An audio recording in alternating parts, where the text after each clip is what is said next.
a mere 7 years after my graduation day, I had failed on an epic scale. An exceptionally short-lived marriage had imploded, and I was jobless, a lone parent, and as poor as it is possible to be in modern Britain without being homeless.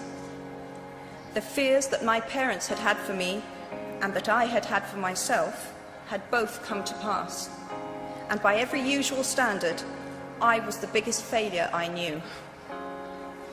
Now, I'm not going to stand here and tell you that failure is fun. That period of my life was a dark one, and I had no idea that there was going to be what the press has since represented as a kind of fairy tale resolution. I had no idea then how far the tunnel extended, and for a long time, any light at the end of it was a hope rather than a reality. So why do I talk about the benefits of failure?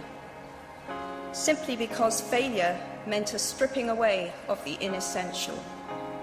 I stopped pretending to myself that I was anything other than what I was, and began to direct all my energy into finishing the only work that mattered to me. Had I really succeeded at anything else, I might never have found the determination to succeed in the one arena where I believed I truly belonged. I was set free because my greatest fear had been realized, and I was still alive, and I still had a daughter whom I adored, and I had an old typewriter and a big idea. And so rock bottom became the solid foundation on which I rebuilt my life. You might never fail on the scale I did, but some failure in life is inevitable.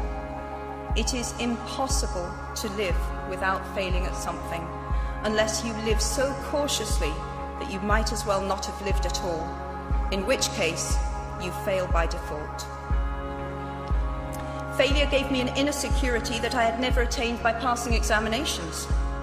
Failure taught me things about myself that I could have learned no other way. I discovered that I had a strong will, and more discipline than I had suspected. I also found out that I had friends whose value was truly above the price of rubies. The knowledge that you have emerged wiser and stronger from setbacks means that you are, ever after, secure in your ability to survive. You will never truly know yourself or the strength of your relationships until both have been tested by adversity.